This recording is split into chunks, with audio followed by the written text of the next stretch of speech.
الحمد لله الحمد لله نحمده ونستعينه ونستغفره ونؤمن به ونتوكل عليه ونعوذ بالله من شرور أنفسنا ومن سيئات أعمالنا من يهده الله فلا مضل له ومن يضلله فلا هادي له ونشهد أن لا إله إلا الله وحده لا شريك له ونشهد أن سيدنا ومولانا محمدا عبده ورسوله صلى الله تعالى عليه وعلى آله وأصحابه أجمعين أما بعد فأعوذ بالله من الشيطان الرجيم بسم الله الرحمن الرحيم قل إن صلاتي ونسكي ومحياي ومماتي لله رب العالمين صدق الله العظيم. محترم سامعین کرام،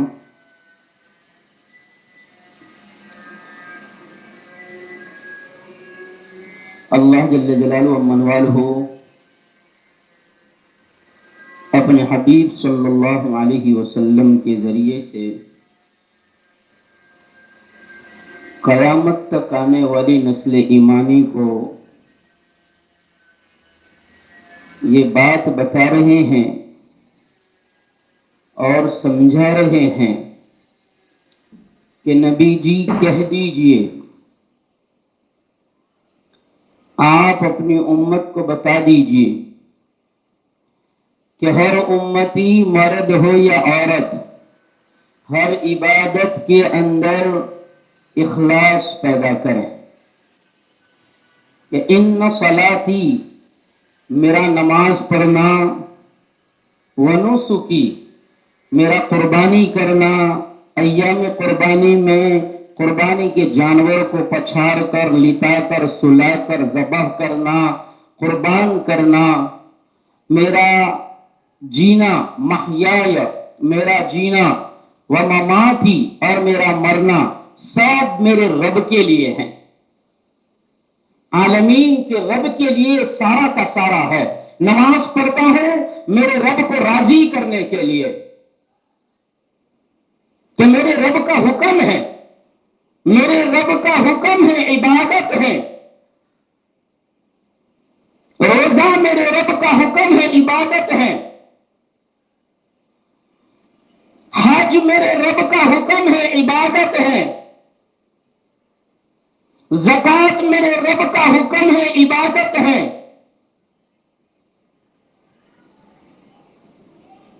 ایام قربانی میں قربانی کرنا میرے رب کا حکم ہے اور وہ عبادت ہے۔ نماز کے چھوٹنے پر گناہ کا یقین، زکوٰۃ ادا نہ کرنے پر مال کے ہلاک اور برباد ہو جانے کا یقین، حج واجب ہو جانے کے بعد، فرض ہو جانے کے بعد اور استطاعت کے باوجود حج نہ کرنے پر یہودی یا نصرانی ہو کر مرنا یہ یقینی۔ اسی طریقے سے قربانی نہ کرنے پر، قربانی کے وجوب کے باوجود، قربانی لازم ہونے کے باوجود، صاحب نصاب ہونے کے باوجود قربانی نہ کرنا، فرمایا پیارے آقا صلی اللہ علیہ وسلم نے اس کو چاہیے کہ وہ ہماری عیدگاہ میں نہ آئے۔ جب اللہ کا حکم توڑ رہا ہے، چھوڑ رہا ہے، وجوب کا تاریک ہے، وجوب کو چھوڑنے والا ہے، تو پھر عیدگاہ میں آ کر تجھے دو گانا ادا کرنے کا کس نے حق دیا؟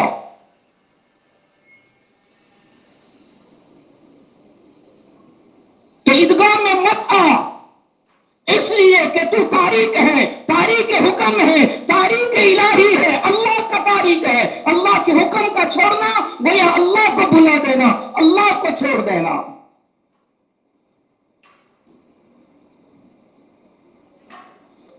کہ دیانت داری ہو، اللہ کے حکم کے پورا کرنے میں دیانت داری ہو، امانت داری ہو۔ بددیانتی، خیانت، فرمایا یہ مومن نہیں، مسلمان نہیں، وہ تو منافق ہوتا ہے، عملی منافق۔ یہ فرمایا عملی منافق ہوتا ہے کہ وہ عمل کے ذریعے سے اپنے آپ کو منافق بتا رہا ہے، اپنے آپ کی منافقت کو ظاہر کر رہا ہے۔ 2 سالہ بیسا، 2 سالہ پارا اس کے اوپر واجب تھا، لیکن وہ کم عمر کا جانور، چھوٹا سا جانور، سستا سا جانور، سستی جنت خریدنے چلا ہے، اور سستا سا جانور خرید کر، چھوٹا سا جانور خرید کر، بے عمر جانور خرید کر قربانی کرتا ہے، سوائے گوشت کھانے کے کچھ نہیں ملتا۔ اس لیے کہ قرآن کہتا ہے ان صلاتی ونسکی ومحیای ومماتی للہ رب العالمین۔ روزہ رکھنے والے کو، نماز پڑھنے والے کو، حج کرنے والے کو، زکات دینے والے کو، سب کو فرمایا یہ ساری عبادتیں اس لیے کرواتے ہیں، اس کی غایت، اس کا منتہا، اس کا موضوع، اس کا مقصد یہ ہے کہ تمہارے اندر تقویٰ آ جائے۔ میرے رب کا حکم ہے، کوئی دیکھے نہ دیکھے، کوئی جانے نہ جانے، کوئی کسی کو پتہ چلے نہ چلے، میرے رب کا حکم پورا کرنا میرے لیے ضروری ہے، ہر حال میں پورا کرنا ہوگا۔ اسی طریقے سے فرمایا لَن يَنَالَ اللَّهَ لُحُومُهَا وَلَا دِمَاؤُهَا وَلَٰكِن يَنَالُهُ التَّقْوَىٰ مِنكُمْ۔ قربانی کرو، جانور 2 سالہ لاؤ، 1 سالہ دمبا، 1 سالہ بکرا، 2 سالہ بھینسا، 2 سالہ بھینس، یہ جتنے بھی جانور بتائے، اونٹ لائے ہو 5 سال کا ہونا چاہیے، 5 سالہ اونٹ ہوگا تو قربانی ہوگی، ورنہ سوائے گوشت کے کچھ نہیں ملے گا۔ بیپاریوں کو بھی، تاجروں کو بھی ہدایت، اور قربانی کرنے والے صاحب نصاب کو بھی ہدایت۔ تو کمانے کی نیت سے، لوگوں کے جیب خالی کرنے کی نیت سے قربانی کی جانور کو مت بیچا کر، نیت رکھ میرے رب کا حکم لوگ پورا کریں گے، صاحب مال، صاحب استطاعت، صاحب نصاب اللہ کا حکم پورا کریں گے۔ اللہ کا حکم پورا کرانے میں اگر میں نے رعایت کی، میں نے اگر منافع زیادہ نہ لیا، ہاں تیری محنت لگتی ہے، تیرا چارہ لگتا ہے، تیرا اپنے آپ کو لگانا لگتا ہے، تو نفع لے، لیکن اتنا نفع نہ لے کہ صاحب نصاب قربانی کرنے سے کترانے لگے۔ تاجر کو بھی کہا تو تجارت کی نیت نہ کر، بلکہ رب کا حکم پورا ہو اور اللہ کا حکم پورا ہوگا، پورا کرنے والے کو بھی اجر ملے گا، پورا کرانے والے کو بھی اجر ملے گا۔ لوگ کہتے ہیں کہ ہمارے یہاں ہی اتنے مہنگے ہیں، ورنہ اسی گجرات میں بھی دوسری جگہوں پر جاتے ہیں تو سستے ملتے ہیں۔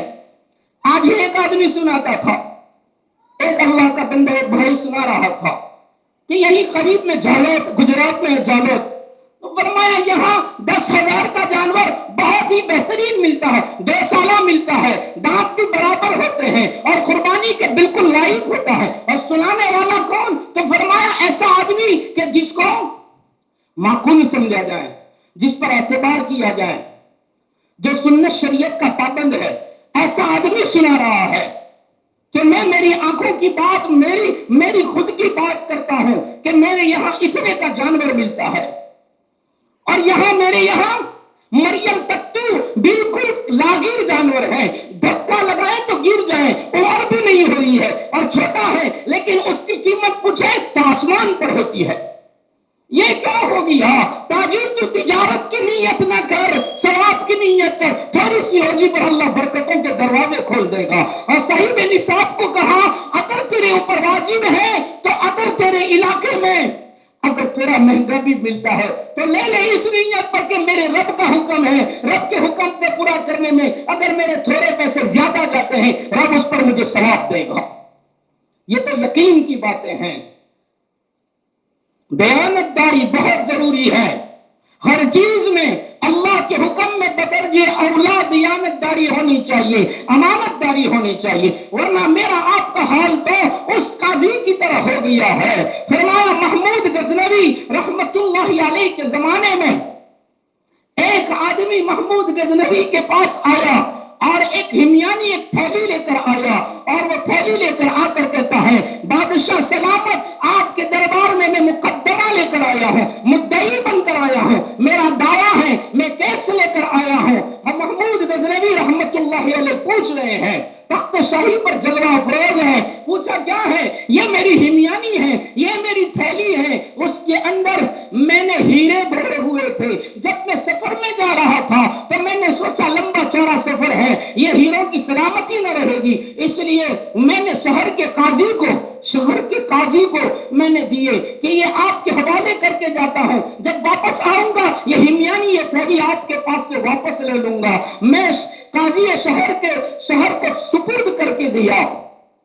جب میں سفر سے واپس آیا اس نے مجھے تھیلی پکڑوائی، کہا یہ تیری تھیلی ہے۔ جب میں نے تھیلی پر ہاتھ لگائے تو ہیروں کے بجائے اندر کھوٹے سکے تھے، ہیروں کے بجائے سکے تھے۔ ہیروں کی بناوٹ الگ ہوتی ہے، سکوں کی بناوٹ الگ ہوتی ہے، آکار دونوں کے الگ الگ ہوتے ہیں۔ میں نے ہاتھ لگائے تو مجھے سکے محسوس ہوئے، میں نے پوچھا یہ ہیرے نہیں لگتے ہیں؟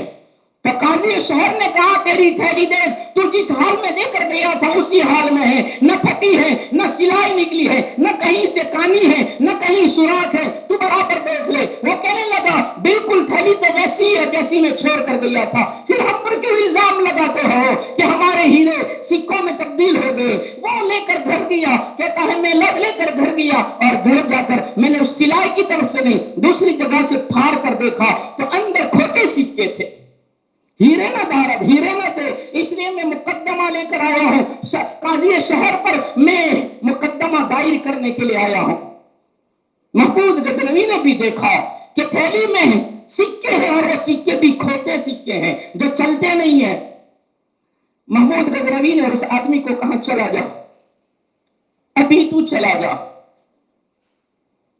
ابو النصر لکھتے ہیں، ابو النور لکھتے ہیں کہ وہ تو چلا گیا۔ محمود غزنوی نے اپنے درباریوں کو کہا چلے جاؤ، اور 3 دن تک ہم سفر میں جا رہے ہیں، ہمارے اس دربار میں ہمارے اس تختے کے قریب کوئی نہیں آئے گا، صرف صفائی کرنے والا آئے گا، ورنہ یہاں آنے کی کسی کو اجازت نہیں ہے، 3 دن تک یہاں کوئی نہ آئے۔ سب کو نکال دیا، سب چلے گئے۔ تو محمود غزنوی نے ایک چھوٹی سی چھری لی، اور چھری لے کر جس گدے پر وہ بیٹھتا تھا محمود غزنوی، اس گدے کو چیر دیا، پھاڑ دیا، اور پھر وہ سفر میں چلا گیا۔ جب صفائی کرنے والا صفائی کرنے کے لیے آیا تو تخت شاہی کے گدے کو پھٹا ہوا دیکھا تو وہ پریشان ہو گیا کہ یہاں کسی کو آنے کی اجازت نہیں دی ہے۔ جب بادشاہ آئے گا گدے کو پھٹا ہوا دیکھے گا تو الزام مجھ پر لگے گا کہ تیرے سوا یہاں کوئی نہیں آیا ہے، صفائی والے کے سوا کسی کو آنے کی اجازت نہیں تھی اور کوئی آیا بھی نہیں ہے، تو نے ہی اس کو پھاڑا ہے، تو نے ہی اس گدے کو چیرا ہے۔ اس لیے وہ باہر نکل کر چلانے لگا، ارے سب کو جمع کر دیا، سارے جمع ہو گئے۔ درباریوں نے پوچھا کیا ہوا؟ ارے تخت شاہی کا گدا چیرا ہوا ہے، پھٹا ہوا ہے، اور ہم نے نہیں پھاڑا ہے، ہم نے نہیں چیرا ہے۔ سارے جمع ہو گئے، اب کیا کیا جائے؟ وہ صفائی کرنے والا کہتا ہے اس کا کوئی راستہ نکالو، کوئی حل نکالو، ورنہ بادشاہ آئے گا نا محمود غزنوی ہمیں سزا دے گا۔ تخت شاہی کا گدا ہے، اس میں سزا ہوگی، اس لیے کوئی راستہ نکالو۔ تو ایک آدمی کہنے لگا درباریوں میں سے، ہم ایک ایسے